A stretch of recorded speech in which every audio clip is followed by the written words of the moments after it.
جس انداز سے فاطمہ نے، جو سب سے پہلی بات میں کہہ رہا ہوں، علی کا گھر سنبھالا. اچھا اب یہ باتیں معصومین کے حوالے سے تو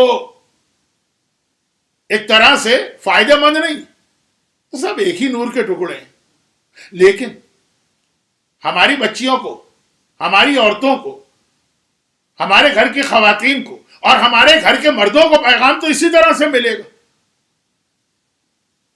کہ جب پیغمبر کی حدیث ہمارے سامنے کل والی آ گئی، پیغمبر نے تقسیم کار کر دی. فاطمہ کہہ رہی ہیں کہ میں اتنا خوش ہوئی اس تقسیم کے اوپر. کبھی ایسا ہوتا ہے نا کہ کوئی بھی آرگنائزیشن میں یا اچھے ادارے میں، بلکہ برے میں بھی، لیکن برے کی مثال چھوڑی، لوگوں کو مختلف کام دیے جاتے ہیں کہ بھائی یہ کام، یہ فنکشن کرنا، یہ مجلس کرنا، یہ امام باڑہ چلانا، یہ یتیم خانہ چلانا. ایک آدمی تو نہیں کر سکتا نا، کام تقسیم ہوتے، بھائی تم یہ کرنا، تم یہ کرنا، تم یہ کرنا.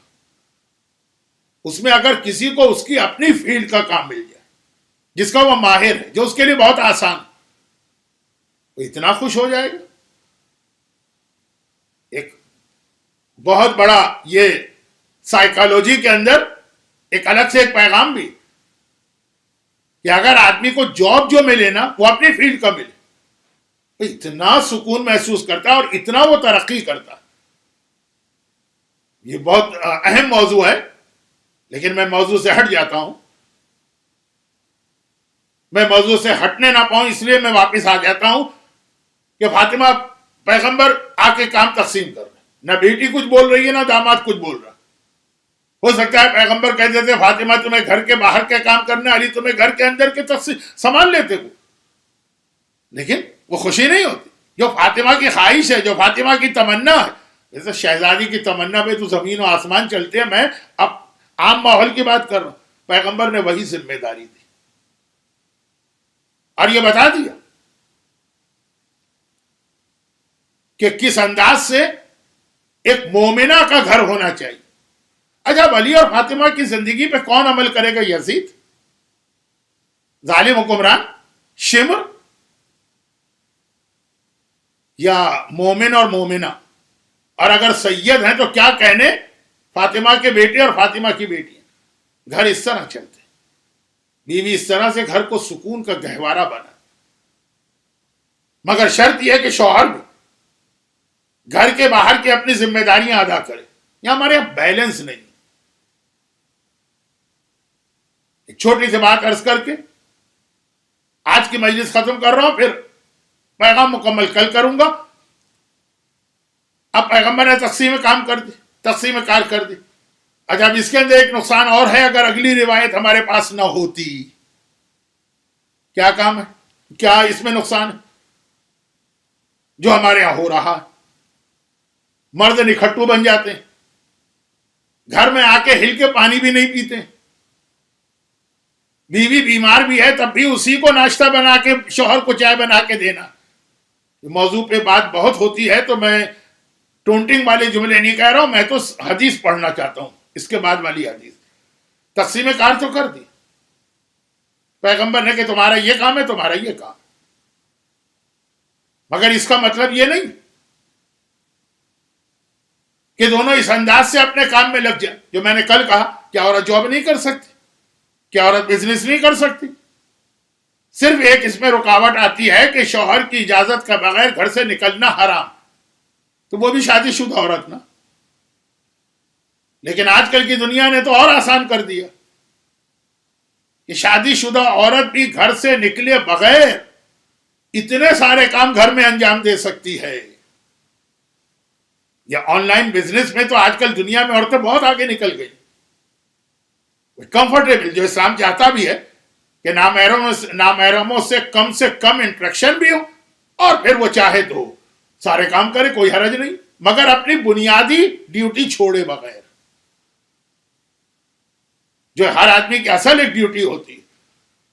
یہاں پہ میں ایک واقعہ سناتا ہوں، ذرا جوک نما ہے، لیکن چونکہ یہ شہادت کی رات نہیں ہے، شہادت کے بعد والی رات بھی نہیں ہے، تو اس کو سنایا جا سکتا ہے.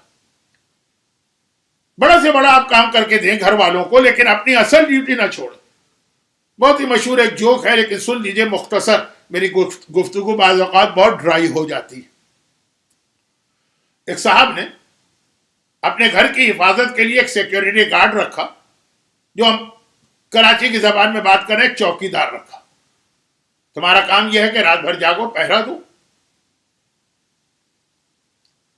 ان صاحب کو ایک دفعہ ایسا ہوا کہ بالکل صبح 6 بجے کی فلائٹ سے کراچی سے اسلام آباد جانا تھا. گورنمنٹ آفیسز وہیں ہیں, وہیں کام تھا, جانا تھا. جب وہ صبح گھر سے نکلنے لگے 5 بجے تو چوکیدار نے ان کے پیر پکڑ لیے, کہا کہ آج آپ نہ جائیے. میں کیوں نہ جاؤں؟ کہا کہ میں ابھی جو سو رہا تھا تو میں نے خواب دیکھا کہ جس پلین سے آپ جا رہے ہیں کریش ہو گیا ہے, سب لوگ مر گئے ہیں. تو اگر آپ اس پلین سے گئے, وہ دل میں ایک برا خیال تو آ جاتا ہے ایسی باتیں سن. بہت ریکویسٹ. چلے انہوں نے اس کی بات مان لی. 2 گھنٹے کے بعد نیوز آئی کہ واقعاً پلین کریش ہو گیا اور سب مر گئے, ایک بھی زندہ نہیں بچا. چوکیدار کو بلایا, کہا تمہارا شکریہ, تمہاری وجہ سے میری جان بچ گئی, یہ انعام لو اور یہ لیٹر لو. لیٹر کیا ہے؟ You are fired. تمہیں تمہارے جاب سے نکالا جا رہا, نوکری سے نکالا جا رہا, جاؤ خدا حافظ. تو گھبرا گیا. میں نے آپ کی جان بچائی, میں نے آپ کے ساتھ نیکی کی, تو بس یہ خالی انعام میں تو سمجھ رہا تھا میرا اسٹیٹس ہائی ہو جائے گا. کہا کہ نہیں, تم نے جو نیکی کی وہ اپنی جگہ, لیکن خیانت کی میرے ساتھ. تم نے کہا کہ میں سو رہا تھا, میں نے خواب دیکھا, میں نے تمہیں رکھا تھا رات بھر جاگ کر پہرا دینے کے لیے. سو کیسے گئے تم؟ خواب کا مطلب تو یہ ہے نا کہ تم سو رہے تھے اور پہرا کہاں رہا؟ جو تمہاری ڈیوٹی تھی وہ تم نے انجام نہیں دی. بے شک میری جان بچا دی, اس کے لیے انعام لے لو, لیکن جاب نہیں رکھا جا سکتا. تو اب یہ جو ہر ایک کی ایک ڈیوٹی اسلام نے بتائی ہے, وہ ڈیوٹی کو کرتے ہوئے پھر اور نیکیاں کرے تو کیا کہنا. بہت ساری عورتوں کو میں جانتا ہوں جو دین کے کام کی خاطر اپنے گھروں کو تباہ کر رہی ہیں. نہ شوہر کو ٹائم دے پاتی ہے, نہ اولاد کو ٹائم دے پاتی ہے. ہاں, حتیٰ میں اپنی فیلڈ کی بات کر رہا ہوں, مجلس پڑھنے میں اتنی بزی ہو گئی, لیکن چونکہ یہ عام مومنات کا موضوع نہیں ہے اس لیے میں اس کو زیادہ ہائی لائٹ نہیں کرنا چاہتا. لیکن اور کام, چیریٹی کے کام ہے, ویلفیئر کے کام ہے, لوگوں کی خدمت کے کام ہے, سب کرو, لیکن پہلے اپنی ڈیوٹی. یہ پیغمبر نے تقسیم کر دی, لیکن تقسیم کرنے کے بعد پھر کیا کہا کہ یہ ہارڈ اینڈ فاسٹ رول نہیں, تقسیم ہو گئی کام کی, لیکن ایک دوسرے کے کام میں مدد کرنا ہے, تعاون کرنا ہے. اب آئیے وہ حدیث سن لیجیے. اللہ کے رسول, اب یہ تقسیم تو ہو گئی اس کے کئی دنوں کے بعد, بلکہ کئی مہینوں کے بعد کی چیز. اللہ کے رسول بیٹی کے گھر میں آئے, وہ تو آتے ہی رہتے ہیں, بیٹی بھی باپ کے یہاں جاتی ہے, باپ بھی بیٹی کے آتے, لیکن جس وقت وہ آئے تو دیکھا کہ مولا جو ہے وہ دال پکا رہے ہیں اور شہزادی مثلاً آٹا گوندھ کے روٹیاں, سالن بنا رہی ہیں, مثلا کھانا پک رہا ہے, ایک ڈش یہ بنا رہے, ایک ڈش وہ بنا رہے. پیغمبر تقسیم کار کر چکے تھے, یہ گھر کے اندر کے کام, لیکن اب بتانا ضروری تھا کہ اگلا اسٹیپ جو اسلام کی تعلیمات اسٹیپ بائی اسٹیپ ہوتی, پہلے 2 نمازیں واجب ہوئی, پھر 5 نمازیں واجب ہوئی. پیغمبر نے کہا کہ یا علی,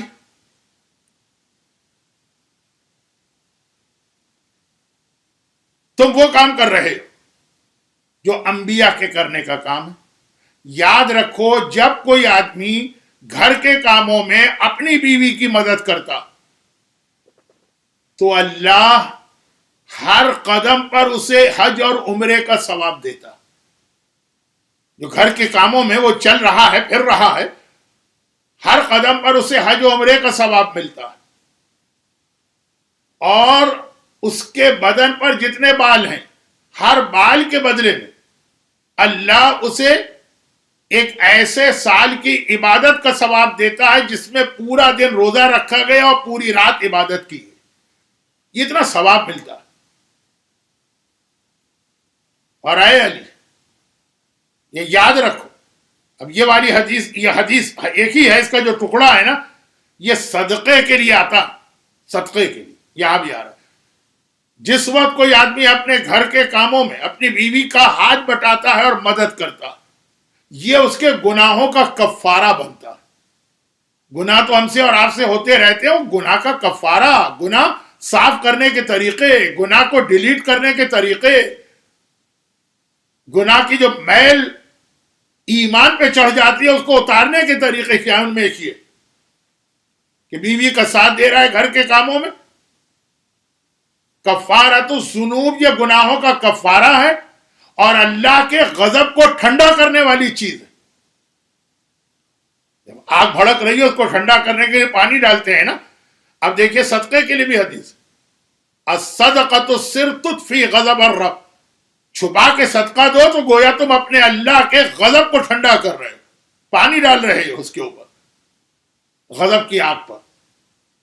اور یہاں پہ کہا گیا کہ یہی چیز، تبھی آپ کو مراجع کا فتویٰ ملے گا کہ گھر والوں کو ذرا بہتر زندگی گزارنے کا موقع دینا یہ صدقے سے زیادہ ثواب رکھتا۔ یہ نہیں کہ سمونی کو دے دو، ہر چیز میں بیلنس ہے اسلام۔ ایک کارٹون آتا تھا ٹیلی ویژن پر اور ابھی بھی آتا ہوگا، پوپائی دا سیلر، وہ اسپینش بہت کھاتا تھا۔ میرے جوانی کے زمانے کی بات ہے کہ رضویہ سوسائٹی میں رہتا تھا، ایک مومن نے اس کی نقل میں اسپینش ہی کھانے شروع کی، اتنی بڑی بڑی پتھریاں ان کے گردے میں بن گئے۔ بیلنس ہوتا ہے، ہر چیز بیلنس ہوتی ہے، اچھی سے اچھی چیز پہ بھی پورا زور لگا دو۔ خیر میں ذرا بہکا، لیکن اس لیے کہ میں نے کہا کہ لوگ اگر آدھی بات سنیں نا تو پھر غلط مطلب نکالتے ہیں، لیکن چھوڑے ابھی صدقے کو۔ ابھی بات یہ کہ گھر والوں کی مدد کرتا ہے، یہ گناہ کا کفارہ ہے، پروردگار کے غضب کو ٹھنڈا کرنا ہے، اور مردوں کے لیے دلچسپ چیز، حوروں کا مہر یہ مومنہ حور سے زیادہ قیمتی ہے جو تمہارے گھر میں آئی، اس کی خدمت کرو گے تو وہ مہر بنے گا حور کے لیے۔ اچھا اب اس کے بعد حدیث کا آخری ٹکڑا سن لیجیے، جو ایک اعتبار سے میرے اعتبار سے یہ اس سے بڑھ کے اب فضیلت کی کوئی چیز نہیں۔ حج کا ثواب ملا، عمرے کا ثواب ملا، ایک سال کی عبادت کا ثواب ملا، گناہ کا کفارہ، لیکن اب حدیث کا یاد رکھو، گھر والوں کی خدمت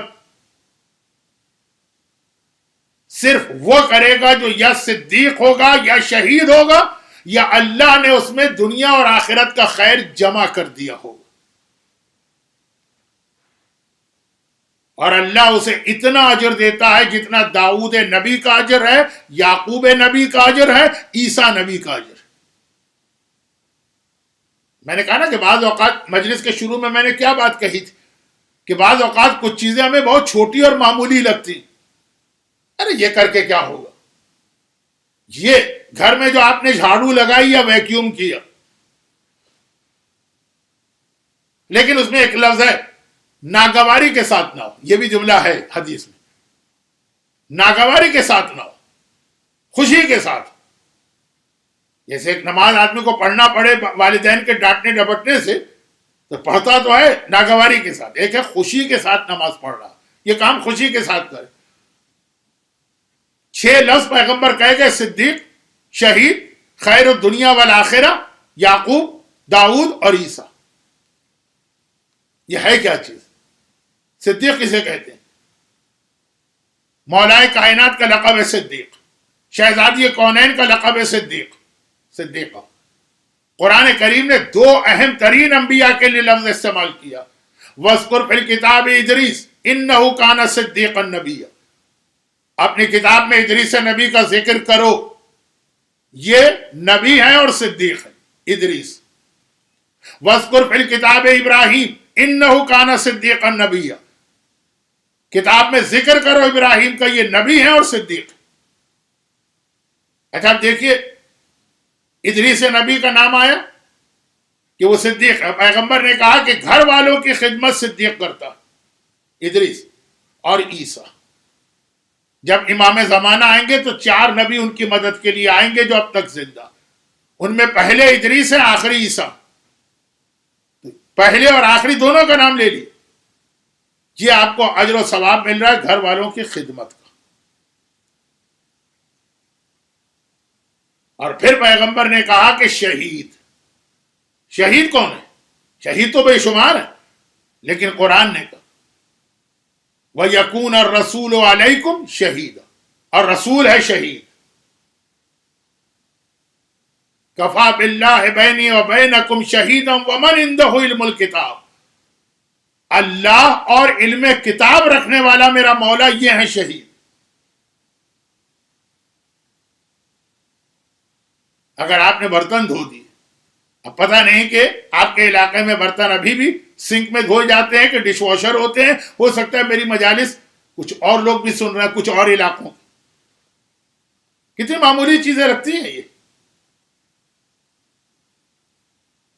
لیکن اللہ کا رسول جب اس کا یہ اجر بتا رہا، کل کی حدیث سے تقسیم کر دی. اور تقسیم کا مقصد یہ نہیں ہے کہ اب مرد ہاتھ پاؤں توڑ کے بیٹھ جائے کہ مجھے تو گھر کے کام میں حصہ ہی نہیں لینا.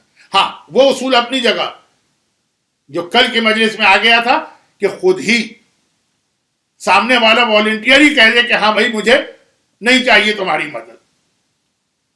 کل میں نے مثالیں دی تھی نا کہ کچھ چیزوں میں اسلام نے ایگزمپٹ کیا، لیکن کہا نہیں ایگزمپٹ ہے پھر بھی میں یہ کام کرنا چاہ رہا ہوں. یہ بھی میں نے ذرا اپنے لیے گنجائش رکھی. جب میں یہ مجلسیں پڑھتا تھا ایک زمانے میں تو بہت پڑھتا تھا اسی موضوع پر، عورتوں نے کہا مولانا غضب نہ کیجئے، بند کیجئے اس چیز. آتے ہمارے شوہر، وہ ہمارا ڈنر سیٹ خراب کر دیتے، 2 پلیٹیں توڑی، 4 پیالیاں توڑی، نہ ادھر کے کام کرا نہ ادھر کے کام کرا. یہ کام بڑھاتے تو ہیں، کام کم نہیں کرتے. کھانا پکانا آتے ہیں، پورے چولہے اور برنر سب خراب کر کے چلے جاتے ہیں، وہ الگ بات ہے. لیکن باقاعدہ کمپلین ہوتی تھی عورتوں کی، کچھ ایسی عورتیں بھی تھیں مولانا جی کیا ویکیوم کرتے ہیں تو اور کوڑا پھیلا دیتے ہیں بجائے کوڑا سمیٹنے کے، ہمارا کام ڈبل ہو جاتا ہے. جو ہمارے یہاں آسٹریلیا میں ایک کمپلین ہوتی ہے، جو ڈرائیونگ انسٹیٹیوٹ ہے، لائسنس لینا یہاں پہ مغربی دنیا میں خاصا مشکل. پاکستان سے لڑکیاں آتی ہیں، کھٹا کھٹ ایک دفعہ کی ٹرائی میں لائسنس مل گیا، مرد 10 دفعہ فیل ہوتے ہیں. وہی جواب دیتے ہیں وہ لوگ، یہ لڑکیاں جانتی ہی نہیں ڈرائیو کرنا، جو ان کو سکھاؤ سیکھتی جاتی ہیں، ایک دفعہ میں سب سیکھ لی. یہ مرد کیونکہ غلط سلط الٹی سیدھی ڈرائیونگ سیکھ کے آئے ہوتے ہیں، تو پہلے تو ان کی وہ غلطیاں ان کے ذہن سے دور کرنے میں، کھرچنے میں 5 ٹرائی تو اس میں لگ جاتی ہیں، پھر جا کے کہیں یہ سیدھی چیز سیکھتے ہیں. تو یہی بہت سی عورتوں نے کہا نہیں مولانا غضب کیجیے، کچن ہی تو ہماری جگہ تھی، جہاں کی ہم ملکہ تھے وہاں بھی آ کے آپ نے گڑبڑ شروع کر دی. تو خیر یہ تو ضمنی بات آ گئی. کہا کہ اب تمہاری ذمہ داری ہے کہ ساتھ دو، مگر وہی جملہ جو ابھی میں کہہ گیا، ملکہ وہ ہے تم اس کے مددگار بنو گے. اس وقت تم حاکم نہیں بنو گے گھر کے اندر.